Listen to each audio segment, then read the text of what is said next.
The Shadow's Mirror, Duel with the Doppelganger, by D. Coyote. Tom stared at the pocket watch, its hands jittering unpredictably as if encoding a cryptic message only he was meant to decipher.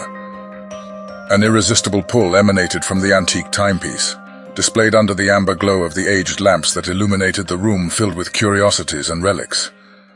Could this watch be more than just a vintage trinket? Tom pondered as a chill crawled up his spine. Perhaps it was a portal, a gateway to unknown realms beyond the conventional boundaries of space and time. He knew then that he must purchase it, compelled by an intuitive sense that this watch had chosen him, not the other way around.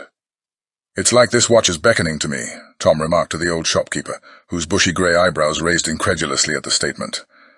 Nevertheless, the transaction was swiftly completed, and Tom departed the musty shop with the watch now in his possession, grasped tightly in his pocket. The next morning, Tom met his friend Charlotte at their favorite neighborhood cafe, the aroma of roasted coffee beans wafting through the cozy space. As Charlotte sipped her latte, Tom retrieved the watch and placed it on the table between them. "You're always up for unraveling a scientific puzzle, right, Charlotte?" "Well, I've got one for you here," Tom said, recounting the watch's mesmerizing effect on him. Charlotte's bright blue eyes scrutinized the antique critically. "Interesting. Have you considered quantum mechanics?" she inquired. The erratic movement of the hands could indicate distortions in the space-time continuum. Tom smiled as Charlotte launched into a hypothesis, her keen scientific mind sparking with curiosity. Just then a faint click interrupted their conversation as the watch unexpectedly popped open. Charlotte gasped softly. Inside was a fragment of an old map, marked with cryptic symbols and coordinates. Tom met Charlotte's stunned gaze, both shocked at how the watch seemed to respond precisely to their discussion. That night, Tom's recurring dreams shifted from hazy impressions to vivid scenes. He found himself in a dusty saloon facing a man named Ethan. "The decisions you make have consequences," Ethan warned gravely. "Time is a river flowing in more than one direction." Before Tom could respond, the dream dissolved into darkness. The next day, Tom described the unnerving dream to Charlotte as they examined the antique map fragment and mysterious watch. "Who is this Ethan, and how does he know about the watch?" Tom muttered in frustration. "I think we need to investigate this map," Charlotte replied. "It could hold answers." Just then, Tom's phone buzzed with an unknown number. The message simply read, "The labyrinth awaits." Charlotte met Tom's eyes, both startled by the implication. "We've only uncovered the surface," she said. "Whatever force is at play here, it knows we're onto it now." Over the next few days, Tom's dreams grew even more vivid. Each night he found himself back in the saloon facing the enigmatic Ethan. Their tense exchanges revolved around Tom's newfound fascination with the pocket watch and veiled warnings about unforeseen consequences. One night the dream escalated into an outright confrontation. Ethan challenged Tom to a duel, his revolver firing bullets that fractured into jagged shards of glistening crystal rather than lead. Tom realized with horror that they were frozen fragments of time itself. He managed to take cover behind the saloon doors, splintered wood exploding around him as Ethan's shards embedded into the walls. "I'm trying to help you," Ethan yelled, his face contorting in frustration. "That watch is more treacherous than you know." Tom awoke with a gasp, shaken by the intensity of the dream duel. Outside his bedroom window, the faintest hint of dawn light peeked through the darkness. He fumbled for his phone and dialed Charlotte. "We need to accelerate our investigation into the watch," Tom said urgently when she answered. "I can't explain it, but I think the dreams are connected." They arranged to meet that afternoon at a university library, hoping academic archives might shed light on the watch and map's origins. "I dug up an old diary from the region on the map," Charlotte revealed when Tom arrived. "The previous owner of the watch must have hidden this fragment deliberately." She opened the diary to a page describing a gateway between worlds, hidden near a remote mining town. The faded ink seemed to shimmer when placed near the watch, as though reacting to its presence. Charlotte turned the brittle page, scanning the elegant cursive handwriting. "Listen to this," she said. "The saloon holds the key between realms, but only the worthy can unlock its secrets." Tom's eyes widened. "My dream saloon," he muttered. "It's all connected." Charlotte nodded, visibly unnerved by the revelation. They paused over the diary until the librarian apologetically informed them of closing time. As they walked outside into the night, Tom felt the weight of a dark truth looming over them, tantalizingly close yet still out of reach. But the first traces of dawn promised answers soon to come. Over the next 2 weeks, Tom and Charlotte embarked on a tireless mission to decode the secrets surrounding the pocket watch, prophetic diary, and map fragment. Each new discovery only deepened the mystery. Within the diary's elegant script, they uncovered hidden clues about a remote mining town called Bitter Creek, but extensive searches yielded no records of such a place ever existing. Meanwhile, Tom's recurring dreams transported him to an increasingly tangible ghost town, empty yet laden with a sense of waiting and watching. During one dream, Tom wandered into a dusty library and found a book titled Bitter Creek, a historical account. He woke clutching a scrap of paper scrawled with a chapter title, the very words now absent from the book within his dream. "The dreams and diary are converging, like two streams merging into one river," Tom told Charlotte excitedly. "When I alter something in the dream, it affects the real world." Charlotte pursed her lips, brows furrowing. "Tom, I know you want answers, but this obsession is dangerous," she warned gently. "You're losing sleep chasing mysteries in dreams." But Tom could not let go, not when the tendrils of truth hovered so close. Each night he descended deeper into the world unfolding behind his eyelids, searching for a way in, a way back, a way forward. During one foray, a glint caught Tom's eye. It was a gold coin resting on the dust-blanketed floor of the abandoned saloon. Without thinking, he pocketed the coin before the dream dissolved into waking. Back in his bedroom, rays of dawn filtered through the window. Slowly, Tom reached under his pillow, hardly daring to believe, and his fingers closed around smooth, cold metal. Tom sat on his living room sofa, turning the gold coin from his dream over and over in his fingers. Early morning sunlight slanted through the windows, glinting off the coin's engraved surface. A knock at the door broke Tom's trance. He opened it to find Charlotte on his doorstep, bearing coffee and pastries. "Did you get any sleep last night?" she asked, eyeing his rumpled hair and the dark circles under his eyes. Tom shook his head. "I was in the dream until dawn. But look, this coin came back with me." He placed it on the coffee table between them. Charlotte picked it up gingerly, inspecting the intricate scrollwork along its edges. "Quantum entanglement," she murmured. "The coin exists in a state of superposition, both here and in your dreamscape at once." She frowned. "Tom, I know you want to unravel this mystery, but it's clearly escalating in dangerous ways. Maybe we need to take a step back." Tom ran a hand through his disheveled hair, feeling the weight of Charlotte's concerns but unable to tear himself away from the door now cracking open. "I know you're worried," he said gently, "but I need to see this through. Lives may depend on it." Because now, shadowy figures had begun populating his dream town. Tom occasionally spotted them ducking into alleys or peering from windows as he roamed the deserted streets. Once he turned a corner and found the entire population gathered silently in the town square, hundreds of haunted eyes watching him. They vanished when he blinked. That night, Tom ventured deeper into the saloon, down a spiral staircase into a dusty cellar.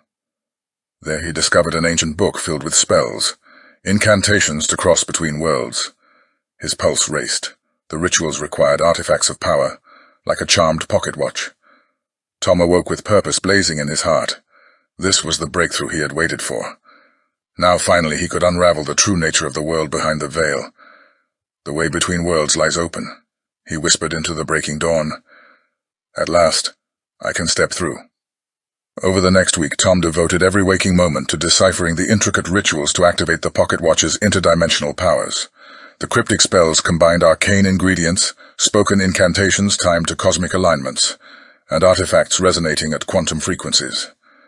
After sleepless nights poring over leather-bound grimoires and crated celestial maps, Tom finally acquired the necessary components. The ground elfwort and fire opal powder had arrived from obscure apothecaries. He had carved the runestones himself, stinging his fingers on smoldering wands dipped in molten gold to imprint the sigils. Throughout his fervent preparations, Charlotte's concerned texts and calls had crescendo into a ceaseless tide. Tom hated worrying her, but he could not stop now. The doorway stood waiting. He needed only to speak the words to turn the key in its invisible lock. As the appointed full moon neared, Tom retreated from the world, devoting himself fully to memorizing the lengthy invocations. His apartment fell into disorder, ancient codices and star charts burying the furniture beneath their scattered heaps. On the fateful evening, Tom meticulously arranged his makeshift ritual space. The powdered reagents traced intricate glyphs on the hardwood floor while candles etched the room with undulating shadows. Tom beckoned the pocket watch to hover before him, with an outstretched hand, feeling its surreal energy radiating into his palm. He began the incantation, each verse precise and layered with occult nuance. The candles flared and guttered with an unseen wind. At the crescendo, the watch spun before Tom's eyes until its hypnotic blur filled his vision completely, transporting him across the dimensional veil into the dream realityscape. Tom opened his eyes to find himself standing in the dusty saloon. Only this time it was no dream. He had crossed over. The journey between worlds was complete. Tom wandered through the empty town, marveling at each texture and detail now uncannily tangible. His footsteps on the creaky wooden porch raised plumes of dust that swirled languidly in the arid breeze. The rusted padlock on the stable doors clanked as he tested their strength. This was no flimsy dream. He had broken through to stand in a realm as solid and real as his waking world. As Tom explored, he sensed the town's lingering energy, like static electricity raising the hairs on his neck. History layered these streets barely contained in the ramshackle buildings. With focus and luck, Tom might decipher their buried secrets that were his purpose in traveling here. The saloon's doors groaned as Tom entered the dim interior. He now perceived how the structure straddled space-time, tethered faintly to both worlds. Tom's insight stretched deeper, his consciousness vibrating at the frequency of the quantum ether he had tapped into. Behind the bar, bottles shimmered with temporal echoes. Tom reached out only for his fingers to grasp empty air. The past remained elusive, shrouded by the gauzy veil. "What are you searching for, my friend?"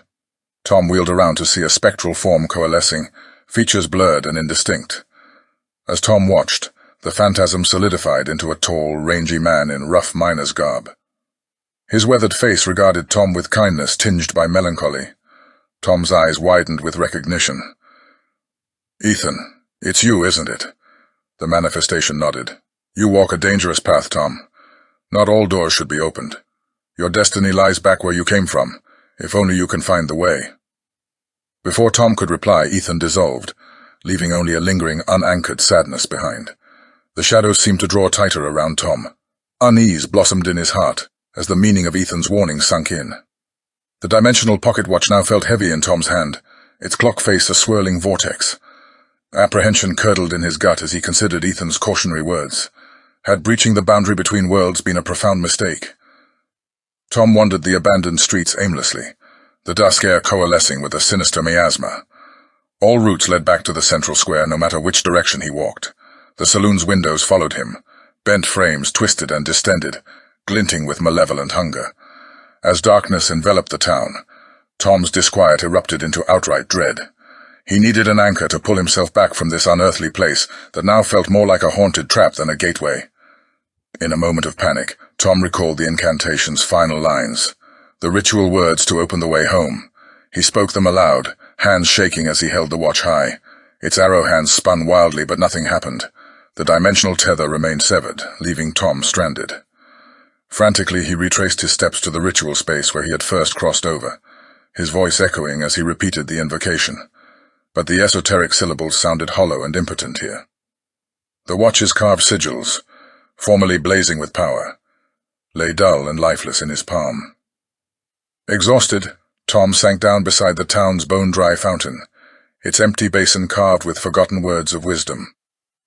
He ran his fingers over the chiseled letters, choked by helplessness and dismay.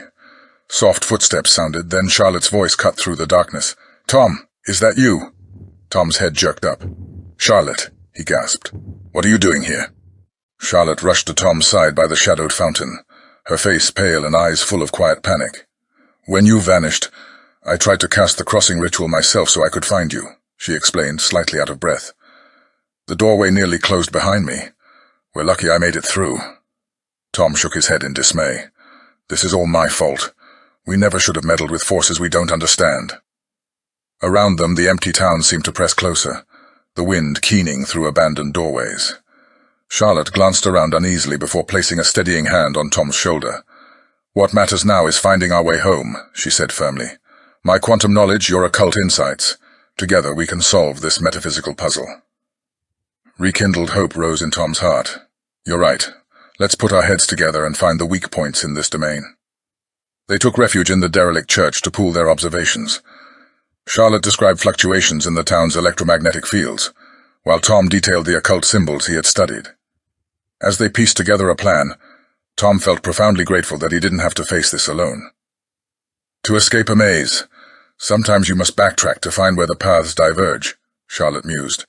I think the saloon is our door back. We just need the right key. Tom nodded slowly. The incantations activate the watch's power. I think you're onto something, Charlotte. She smiled. Then let's go test this theory. Stay close to me, Tom. They headed out into the night's nervy stillness, braced for whatever lay ahead. As long as they stood together, Tom knew they would make it through. The shadows seemed to recede as their friendship ignited with new solidarity. Armed with fresh resolve, Tom and Charlotte made their way to the saloon, weaving through the town's warped alleys. Tom hoped his strengthened connection with Charlotte would amplify the power of the watch long enough to open the way home. As they climbed the saloon porch steps, Tom noticed the building now resembled his dreamscape visions exactly, from the weathered button lamp to the missing balcony railing's broken supports. Inside, Tom retrieved a bundle of herbs from his jacket, the last of the crossing ritual's components. If my hunch is right, this place is the focal point between worlds, he told Charlotte. When I open the watch and speak the words, the doorway should react. Charlotte nodded. I'll try to guide us through using magnetic resonance, but we'll have to move quickly. The opening may be unstable. Tom steeled himself and unrolled the herbs, reciting the incantation while focusing intensely on his intent. The watch trembled and the saloon structure groaned ominously. Suddenly a shimmering aperture flickered into existence before them. Without hesitation, they plunged through. Icy vertigo enveloped Tom as he hurtled across the void. Charlotte's voice sounded faintly, guiding them forward. After what seemed like an eternity of formless dark, Tom collided with solid ground. He rubbed his throbbing shoulder and looked around. To his immense relief, they were back in his living room amid the ritual materials. The dimensional doorway had worked. They were home. Wordlessly, he and Charlotte embraced, tearful with relief. But as the elation subsided, Tom knew a disquieting sensation was seeping into his bones, impossible to ignore.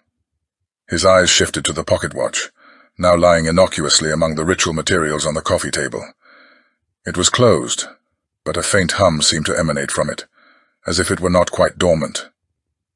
Charlotte, do you feel that? Tom's voice wavered, as if choked by the icy atmosphere that suddenly permeated the room. Charlotte glanced towards the watch and her eyes widened, an unsettling realization flooding her features. The magnetic resonance, it's off, as if something followed us back. The walls of Tom's living room seemed to contract, as if the space itself were closing in on them. The homely room that was once a sanctuary had now turned into a prison, laden with an invisible threat. The pocket watch's hands started to twitch once more, spasmodically jerking in a sort of grotesque dance. And then, from the corner of the room they heard it, a low, guttural laugh, echoing as if coming from another realm. The sound was a cruel mockery, a vindictive testament to the consequences of crossing dimensions.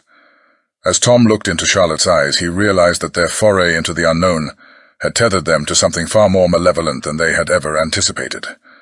They were back, yes, but they were not alone. And whatever had followed them through that shimmering aperture was lurking, waiting for the right moment to reveal itself.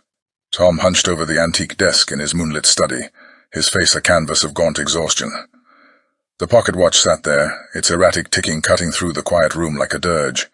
Each tick seemed to mock his helplessness, pulling him deeper into an abyss he couldn't fathom. His dream journal lay open beside him, filled with scribbled notes and sketches, each one a reminder of the insidious shadow lurking in his nightmares, a harbinger of an unknown dread. Despite his fatigue, Tom felt tethered to the watch and journal, obsessively sorting through their mysteries for some elusive meaning.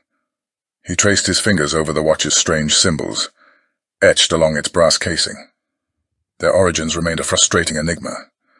In the journal he scrutinized his crude sketches of the dream saloon, the bartender's malevolent visage emerging from the shaky lines. Why did it all feel so real, as if bleeding through the porous veil between worlds? A knock at the door snapped Tom from his spiraling thoughts. Charlotte stood there looking weary, concern heavy in her eyes. "You can't go on like this, Tom," she implored, glancing at the chaotic study. "This watch, the dreams, they're consuming you." Tom shook his head firmly. "There are truths buried here that I have to uncover, Charlotte. This is bigger than just me." Charlotte reached for his hand, her voice gentle yet insistent. "I know you feel that pull, but it's not too late to step back. Please, Tom, let me help you before—" Her voice trailed off, unable or unwilling to articulate her worst fears. Tom squeezed her hand lightly before pulling away. "I'll be okay, Charlotte. This is my labyrinth to navigate." Reluctantly, Charlotte left, and Tom returned to his desk. But her words lingered, planting seeds of doubt within his increasing obsession. With a heavy sigh, he closed the journal and headed for bed, the watch's faint tick echoing through the silence. In the ethereal gloom of the dream saloon, Tom sat across from Ethan, his eyes impenetrable pools of foreboding. The atmosphere was saturated with tension. Each clinking poker chip echoed like a warning shot in the air. "What are we playing for?" Tom croaked, his throat painfully dry. Ethan's eyes met his, glinting ominously. "More than you realize," he cryptically responded. The bartender's hooded eyes were dark pits of malevolent intent, making Tom feel like prey cornered by predators. Tom studied his cards, struggling to focus through the roiling dread. He was no longer an impartial observer in these dreams. Somehow the stakes had become terrifyingly real. Ethan leaned back, regarding Tom levelly. "You tread a treacherous path. Are you certain where it leads?" Before Tom could respond, the bartender interjected with a rasping chuckle. "Enough chatter. Play your hand or fold." Tom threw a chip into the pot defiantly. As the game wore on, the pile of winnings before him grew, along with a creeping unease. Each rustle of chips, clink of glasses, and scrape of chair legs on warped floorboards amplified the room's sinister energy. Finally, Tom laid down a victorious hand, raking in the chips, but their clatter rang hollow and cold. Meeting Ethan's inscrutable gaze, Tom understood the true cost of this dangerous gambit. The price was not tallied in coins, but in a fraying tether to reality. "Until next time," Ethan said cryptically before fading into the gloom. The bartender, still grinning, bagged Tom's winnings with gnarled hands that seemed more claw than flesh. As Tom departed into the fog-shrouded night, vainly hoping to outpace his doubts, he felt the weight of the dream coins in his pocket, an ominous anchor threatening to drag him down into fathomless depths. Tom gasped awake, his heart pounding like a war drum. Charlotte was at his bedside, her eyes filled with a mixture of concern and latent fear. "The same dream again?" she asked softly. He nodded, haunted. Ethan's warning was explicit. "We're tampering with forces far beyond our comprehension." Charlotte furrowed her brow. "What exactly did he say?" "That I tread a treacherous path." His tone, the look in his eyes.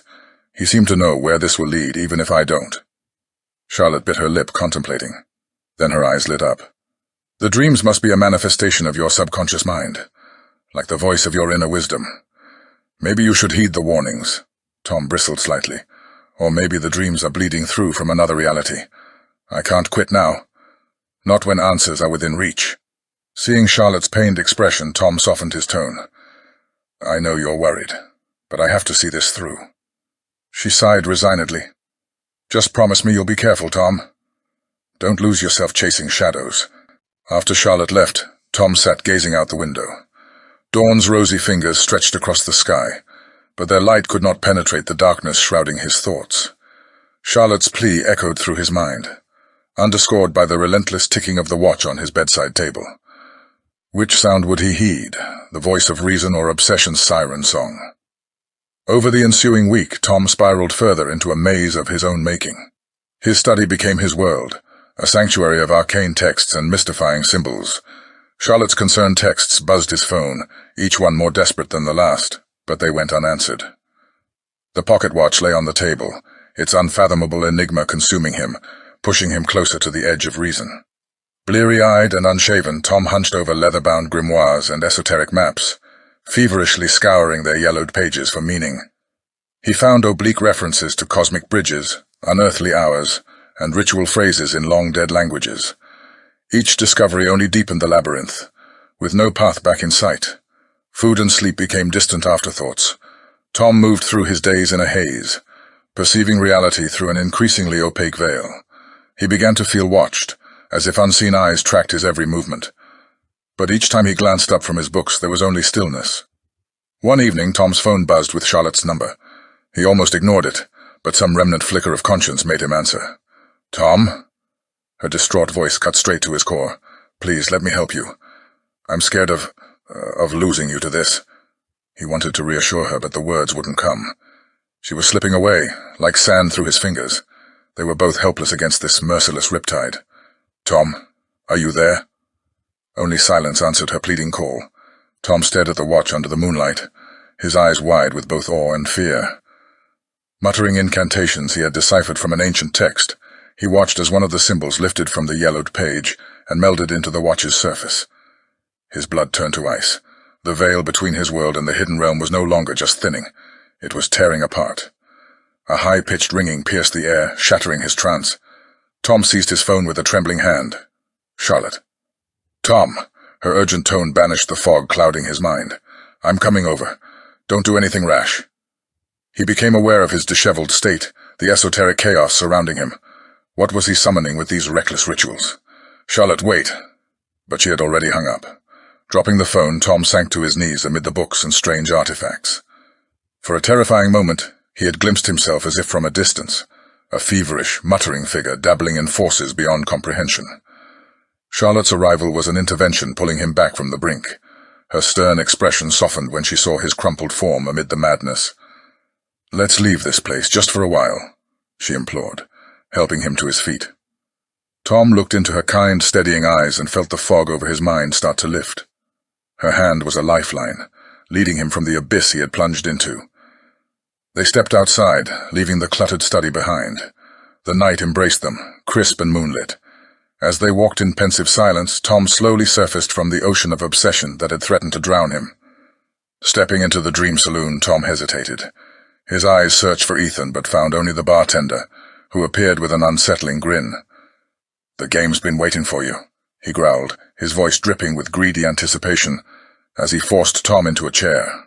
Now we play for stakes only I can collect, he declared, a malevolent glint in his eyes. Adrenaline flooded Tom's veins even as he tried to quell a rising panic. He focused on controlling his breathing while staring at the bartender, refusing to be the first to blink. Well, we playin' or not, the bartender snapped impatiently. Tom kept his face impassive. I think I'll pass tonight. This game holds no more allure. The bartender's sinister smile faded, replaced by a look of incredulous anger. For a moment, Tom thought he glimpsed the man's face shift, morphing into a glimpse of something inhuman and monstrous. Tom recoiled reflexively, toppling his chair as he scrambled to his feet. Reality seemed to bend and distend grotesquely. You'll be back, the bartender bellowed after him. I'll be waiting when you change your mind. Tom fled from the saloon, plunged into the empty night streets. But now there was no wakeful world waiting beyond the dream, only an endless shifting maze of illusion and deception. As the poker game unfolded, beads of sweat formed on Tom's forehead. The bartender grew increasingly smug with each hand dealt. The cards themselves glowed with malevolent sigils, exact replicas of the symbols in his ritual texts. Tom felt a creeping dread. This was no mere game. It was a grotesque gamble against the fabric of reality itself. With a satisfied sneer, the bartender laid down a victorious hand. An unseen force rippled through Tom, making his bones vibrate and teeth ache. His vision clouded crimson, reality bleeding away at its seams. When his sight cleared, Tom found himself slumped in defeat. The magnitude of his failure slowly dawned on him. By losing, he had relinquished a vital foothold in whatever layer of existence this was. The bartender's rasping laugh echoed through the saloon. Let's see how you fare alone in the maze now.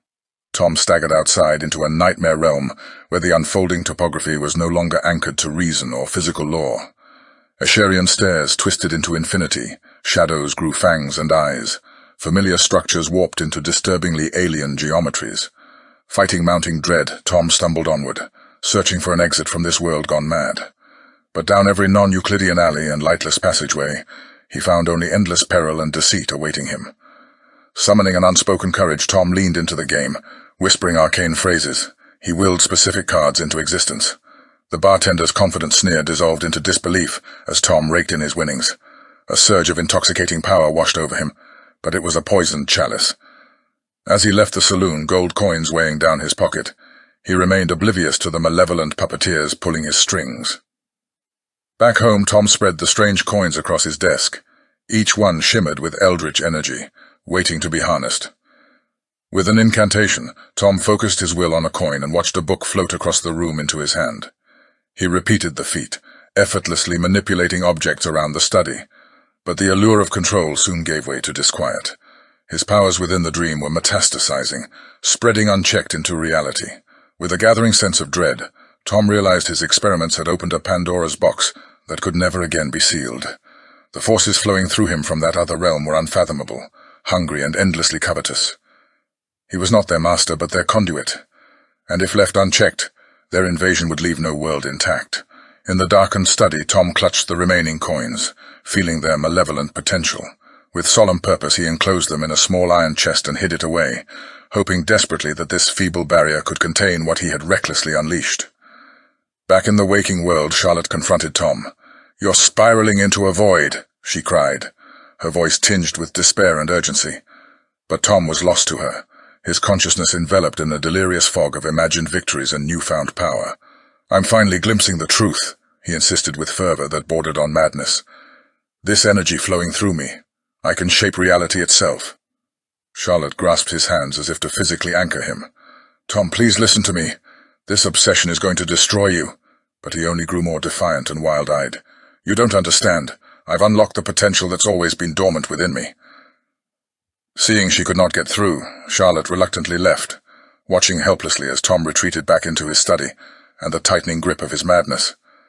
She longed to help him, but he was past the reach of her words now, drawn down into the undertow of his own disordered mind.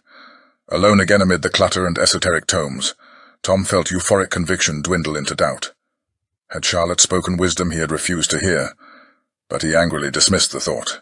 They stood on opposite sides of a widening chasm. She could not perceive the revelations taking shape in his awakening mind. Tom retreated into restless sleep, Charlotte's anguished face haunting the shadows. He had built walls to shut her out, but they also trapped him in, with only ghostly voices whispering madness in his ears. That night his dreams transported him not to the saloon, but to a lonely cell with no window or door. Tom felt the boundaries of reality erode further with each passing day. At home he discovered saloon coins manifesting in his pockets, even as he went about his daily routines. Each sip of his morning coffee seemed tinged with an existential bitterness, a reminder of his ever-loosening grip on sanity. While chopping vegetables for dinner, Tom drew blood after accidentally slicing his finger. But the viscous fluid that oozed from the cut shimmered gold, the unearthly hue of the dream coins. With mounting panic he ransacked his study, seeking the small iron chest hidden among the clutter. Had its containment failed? But the cursed coins remained locked within. That night, Tom picked up the pocket watch with hands that trembled. As he examined its warped surface, the brass seemed to melt and reconstitute before his eyes. When it solidified again, Tom nearly dropped the watch with a cry. There, etched into the metal, were the outlines of his own anguished face. He reeled, equilibrium utterly shattered. The boundaries between waking and dream were not just blurring, they were crumbling to dust in his hands. If he could not discern reality from illusion, what hope did he have of escaping this labyrinth? Desperately, Tom repeated the only ritual he still recalled, the incantation to return home from a dream. But the words seemed to scatter and die in the air, rendering him more lost than before. There was no path back now, no anchor to pull him from the abyss. He could only plunge deeper into the waiting maw of madness. Seated on his living room sofa, Tom sorted through the mystical coins, their origins spanning unknown dimensions. "Charlotte is wrong. I've never seen with such clarity," he mumbled, convincing himself more than anyone else. Yet even as he spoke, a seed of doubt took root within him. The pocket watch hummed softly, as if counting down to an impending doom. Each time Tom grasped a coin, a vivid scene would flash through his mind. Glimpses of past gambles, strange vistas, and shadowy players in the cosmic game he was now playing. He saw the bartender's malevolent stare, Ethan's cryptic regret, and Charlotte's face awash with concern. But one vision pierced him to the core, his own face distorted in anguish, trapped between worlds. The coin slipped through Tom's fingers, clattering unheeded to the floor. What had he unleashed upon himself and those he cared for? The walls between reality and nightmare were crumbling fast. Tom's mind and body were becoming conduits for the dark forces flowing from the other side. He had opened gates that could never be closed, only temporarily contained. Tom knew then that he was the infection that must be purged, the breach that must be sealed before these forces could utterly consume the fragile world left intact. On unsteady feet he retrieved the iron chest and its remaining accursed coins. There was only one path left to shield those he loved from the ruin he had brought upon them. That fateful night, Tom found himself once again standing outside the saloon in his dreams, facing Ethan under a sky that seemed to rupture at its seams. "What have you become?" Ethan's voice was a mournful echo. Before Tom could formulate a reply, the world around him shattered into darkness. He awoke to a dawn filled with ominous swirling clouds, a visual echo of his own unraveling life. A frantic knocking broke the morning stillness. Charlotte stood on his doorstep, her eyes red-rimmed and hair disheveled. "I've been calling all night. I was terrified," Charlotte stammered. "Something is wrong, Tom. Something is very wrong. It's not just you, it's happening to me too. I had a dream that you came to say goodbye." Tom looked into her eyes, for the first time seeing a glimmer of the same horror that had consumed him. It was the moment of reckoning. Everything had come full circle. "I thought I was the only one," he said softly. "But whatever I've done, it's infecting the fabric of our reality. It's spreading beyond me." Charlotte nodded, her voice barely above a whisper. "I know. Ethan came to me in my dream. He told me there's a way to stop it, but it has to be you." Tom's eyes widened. "Ethan said the same thing to me," and then he understood, his blood running cold at the implication. All the rituals, the coins, even the pocket watch. He'd been manipulated into becoming the key to unleash or seal away dark forces beyond human comprehension. He grasped the iron chest, the weight heavy in his hands but unbearable in his heart. "I have to go back to the Dream Saloon one more time. There's something I must do." Tom sat motionless in the darkened study, the frenetic scribblings of a madman surrounding him on every surface. Arcane symbols, intricate diagrams, endless stream of consciousness ramblings. The pocket watch, source of countless sleepless nights, lay open before him. Its insidious ticking pounded against his eardrums like the footsteps of his encroaching madness. Charlotte's desperate pleas still echoed faintly in his mind, but they were drowned out by the siren song of revelation pulsing from the watch. She couldn't understand what he now grasped with crystalline clarity. The fabric of reality itself was coming undone at the seams. With trembling fingers, Tom lifted the watch to his ear. Its tempo grew faster, an accelerating heartbeat counting down to something. Dread congealed in his stomach. The ritual was nearly ready. Just one final preparation remained, a failsafe should his resolve falter. Tom retrieved a small vial from his bag, a brew of ancient herbs said to induce a death-like sleep. Uncorking it, he grimaced at the pungent odor before downing the contents in one bitter swallow. Almost instantly, an icy numbness spread through his limbs. His head spun, thoughts blurring at the edges. Clutching the watch like a talisman, Tom sank into unconsciousness amid the cluttered evidence of his dissolving sanity. Frigid moonlight bathed the abandoned chapel, casting shadows that twisted like spectral fingers. The only sound was the incessant skittering of unseen rodents. Tom stepped over the threshold, a determined purposefulness steadying his gait. This would be the last night his dreams crossed into reality. With meticulous precision, he arranged 5 candles in a circle. The dusty air hummed with tangible anticipation, as if the fabric of space itself awaited reshaping. Tom held the pocket watch aloft, feeling its power thrumming in his palm. "Somnium portalem aperi," he intoned. The flames surged violently as an otherworldly wind whipped through the chapel. Before Tom's eyes, reality rippled like a heat mirage. When it stabilized, an oscillating oval of pale fire hovered before him, the gateway to the dreamscape. Steeling himself, Tom stepped into the shimmering portal and felt himself falling through endless blackness. Then his feet hit solid ground, and he stood on a familiar dusty street beneath a jaundiced sky. The saloon loomed ahead, seeming to dare him to enter. Jaw clenched, Tom strode toward it with purpose. The ritual would end here tonight, one way or another. Inside, Tom descended the creaking staircase to the cellar, dread clinging to him like a chill. Strange susurrations echoed from the shadows. Whether psychic reverberations or his fraying sanity, he could no longer tell. By the flickering light of 5 candles, Tom beheld the arcane symbols he had etched on the walls himself during feverish nights in the real world. Their malevolent energy pressed upon him, hungering for release. Tom retrieved the pocket watch with quivering fingers. Its tempo grew frenetic, as if sensing its purpose nearing fruition. Haltingly, Tom began the incantation, a string of eldritch syllables that lacerated his throat on the way out. The watch vibrated violently in his fist until he feared his bones would shatter. The symbols on the walls pulsed in crazed synchronicity, with each word ripped from Tom's raw throat. His vision swam, but still he forced out the ritual's completion. Ego aperio janua inter mundos. A jagged rift tore through the cellar's back wall, a gaping fissure revealing an infinite void beyond. Tom swayed, clinging to consciousness through sheer force of will. The watch seared his palm, its purpose served. With the last of his strength, Tom hurled the watch into the yawning abyss. It spun end over end, growing smaller until the darkness swallowed it completely. The fissure sealed shut, leaving no trace of what had just occurred. Tom's knees buckled, crashing him to the gritty floor. His work was finally done. Walls between dream and waking had been permanently fortified through his sacrifice. With profound relief, he let the darkness take him. Charlotte paced the confines of her cramped apartment, sick with worry over Tom's descent into obsession. She paused by the window, peering out over the city's nocturnal sea of light. Somewhere out there, Tom was slipping beyond her reach. A knock at the door made her pulse spike with hope. Throwing it open, she found Tom's mother, face etched with concern that surely mirrored Charlotte's own. "Have you seen him?"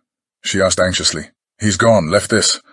Charlotte took the crumpled note, dread congealing in her chest as she read Tom's disjointed scrawl. Talk of rituals, cryptic locations, a final unraveling. Charlotte's voice was a horrified whisper. "He's gone to finish it." They exchanged a look of perfect understanding. Without another word, they ran into the night to stop Tom before the abyss claimed him completely. Moonlight filtered into the abandoned chapel, revealing no trace of Tom. Charlotte's chest tightened. They were too late. "Over here," Tom's mother called. Charlotte rushed to her side. There lay Tom, deathly still amid cluttered candles. Charlotte dropped to her knees, grasping his wrist, praying for a pulse. "He's alive," she sobbed. Tom's eyelids fluttered open. For a moment his gaze was startlingly lucid. "Did it," he croaked. "Stopped. The dreams." His eyes slid shut, his shallow breathing evening out into sleep. Charlotte and Tom's mother clung to each other, awash with relief and lingering dread. The night's terrors had ended, but they still faced a painful road ahead to bring Tom back from the brink. For now it was enough that he was still tethered to this world. Charlotte gently brushed the hair from Tom's clammy forehead. "Welcome back," she whispered. Over the next few days, Tom drifted in and out of consciousness in the psychiatric hospital. When orientated to his surroundings, he was eerily calm and detached. But when the sedatives wore off, he would succumb to violent episodes, screaming of demons clawing inside his skull. Orderlies would pin him down to administer another dose as he stared past them, with unseeing, terrified eyes. Charlotte maintained a constant vigil at Tom's bedside, weathering each outburst with patience born of bone-deep exhaustion and worry. His notebook of arcane scribblings lay in her lap. The key to understanding his unraveling. She had studied it relentlessly, searching for a foothold to begin piecing Tom's shattered psyche back together. But its contents remained cryptic, providing only glimpses into his inner darkness. Today, Tom regarded Charlotte with a disconcerting lucidity. "Why did you stop me?" he asked dully. "It's done now. No going back." Charlotte chose her response carefully. "Whatever you were trying to achieve, surely there was a better way than destroying yourself." Tom just stared, his sunken eyes two yawning voids. "Too late now," he muttered before turning his face to the wall. Charlotte suppressed a shudder. Sometimes it seemed a stranger inhabited Tom's body, one who had gazed into an abyss and found something gazing back. Weeks passed in a haze of sedation and restraints and therapy sessions that seemed only to push Tom further away.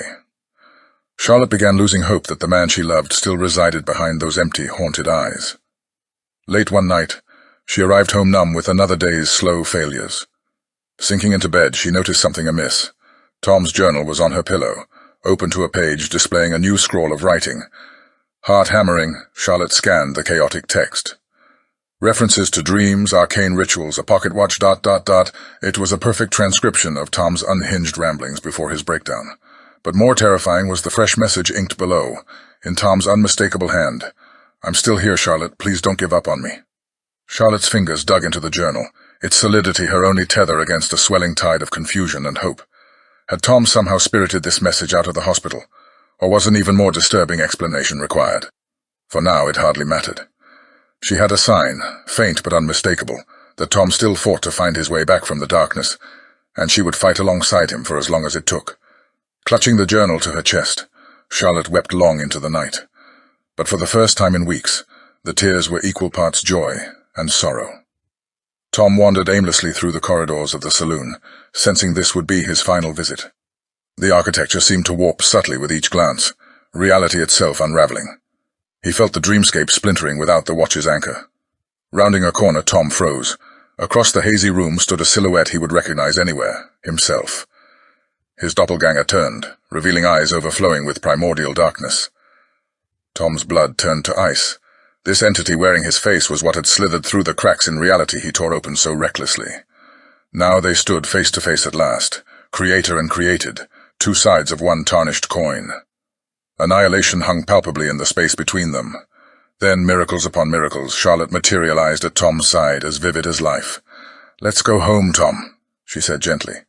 "Don't let your demons haunt you any longer." Tom turned from the entity's limitless void eyes to Charlotte's loving gaze. With her hand clasped in his, this dream-turned nightmare melted away. Tom awoke to see Charlotte sitting vigil at his bedside.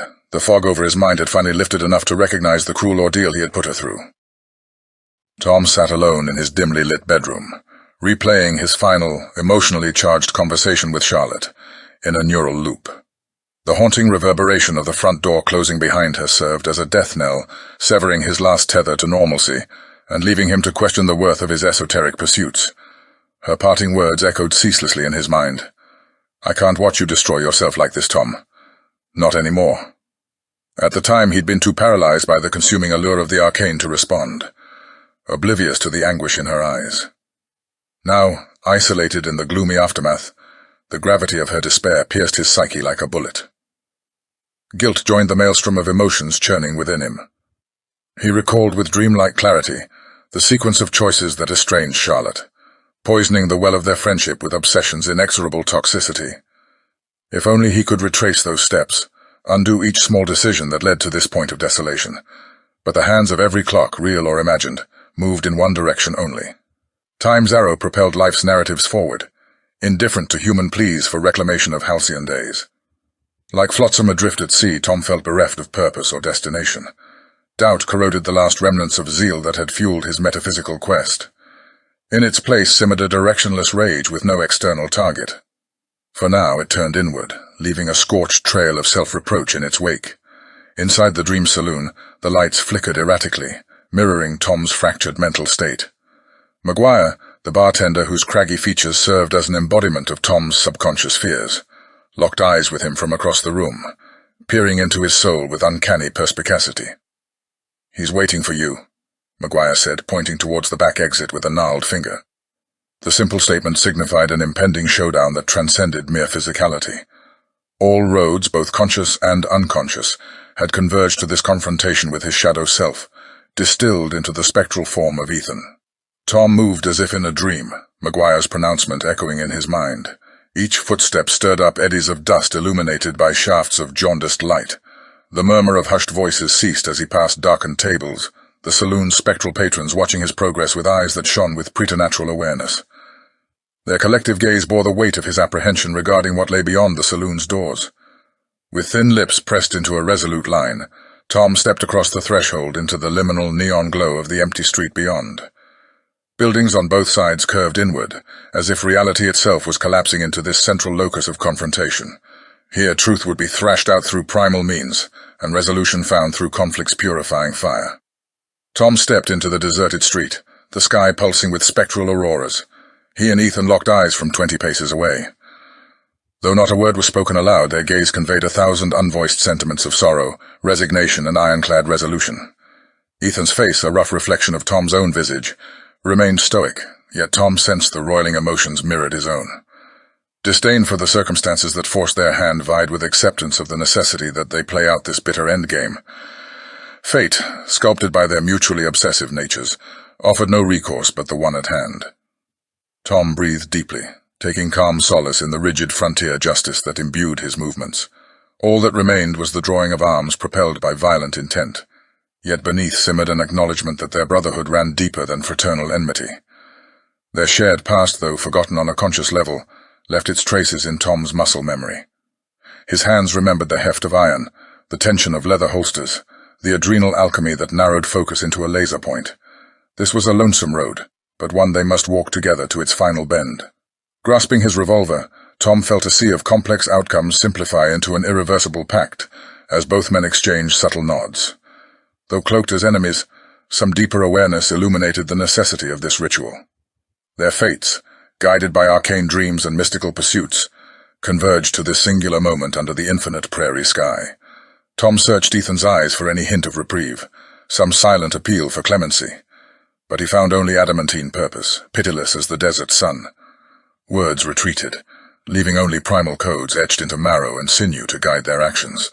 Tom questioned whether some latent, merciful part of himself would stay his hand at the critical juncture. But he knew with fatalistic certainty that the honorable man transcended base biology's clamoring for self-preservation. When vying forces clashed at the crux of reality, the courageous heart embraced the lightning strike of violence to force a breakthrough. They stood face to face as dueling reflections, a dichotomy destined for synthesis. Hands hovered with choreographed precision over weathered handles, awaiting some unspoken signal to draw back the stone of consequences.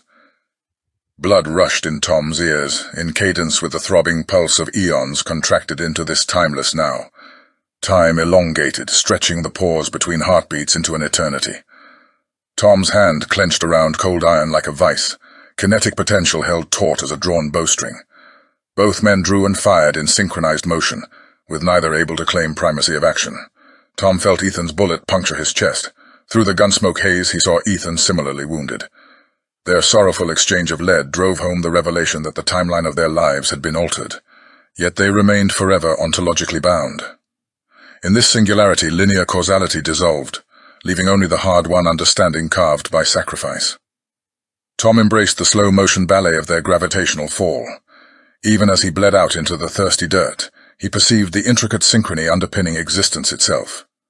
Each man's footsteps traced out a unique path, yet their journeys converged at this destined point of transformation.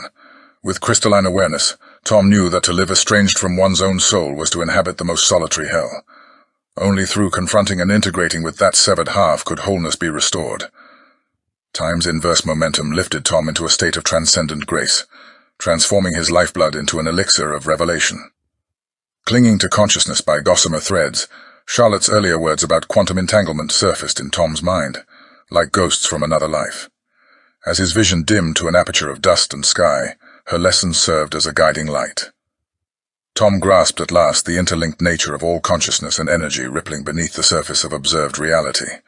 Memories long buried awakened from cold storage, granting him access to the codex, chronicling his past bond with Ethan across the centuries. Flickering images conveyed the raw truth that they were two iterations of one essential being, fated to clash until their duality was dissolved. Like a silent film, vignettes from past lives played out before Tom's mind's eye in cinematic clarity.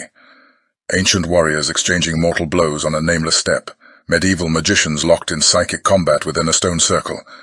The faces changed, yet the essence endured. As the thin tether to life frayed, Tom understood that every soul's journey included brushing against one's own antithesis, over and over through endless cycles of death and rebirth. Yet mutual destruction would always fail to sever that Gordian knot. The only hope of escape lay in embracing unity. Tom crawled agonizingly towards Ethan, bridging the physical and spiritual chasm that divided them. He grasped Ethan's hand with ferocious urgency, their blood intermingling, commingling until indivisible. This most intimate of connections shattered the illusion of separateness that had fueled their violent opposition for lifetimes uncounted. "We are one," Tom rasped with iron conviction, his eyes reflecting Ethan's. Their hands remained clasped, binding past, present, and future into a singular truth.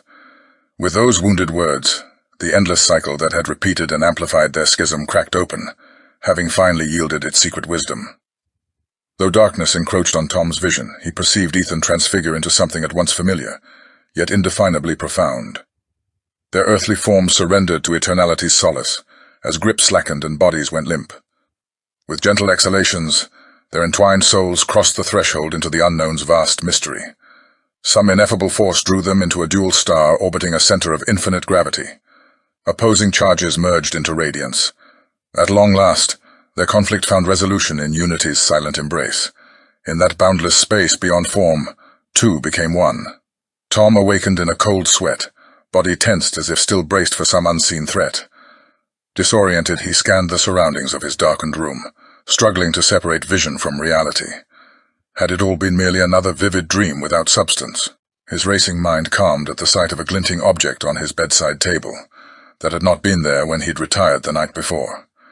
He grasped the antique gold coin engraved with a winged serpent, turning it over to reveal the Roman numerals 16. Its weight and solidity in his palm confirmed the reality of his metaphysical journey.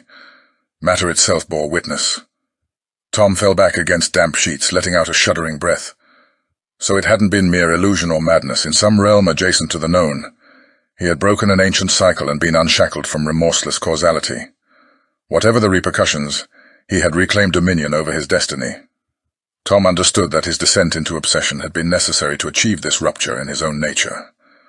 By nearly drowning in those turbulent waters, he had parted the veil shrouding man's relation to time and consciousness.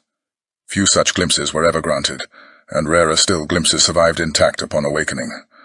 Tom's purpose now lay in retaining and integrating wisdom vouchsafed. Heart pounding, Tom rushed to Charlotte's apartment building, taking the stairs two at a time in his agitated state.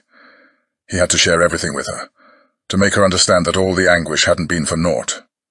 Her door swung open before he could knock, freezing him speechless. Charlotte regarded him with grave intensity before enfolding him in a fierce embrace.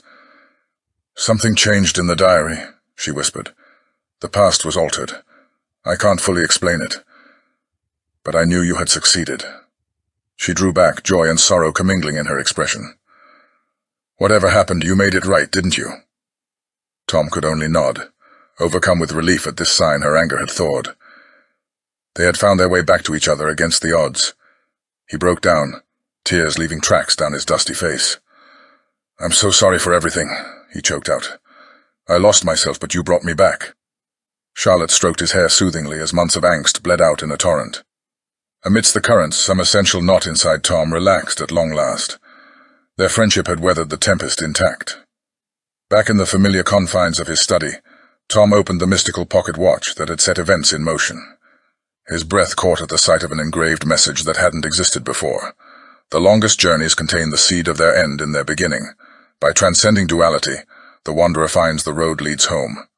Though cryptic, the words resonated with hard-won wisdom, serving as a poetic testament that simplified the narrative complexity of Tom's tortuous experiences into elegant clarity.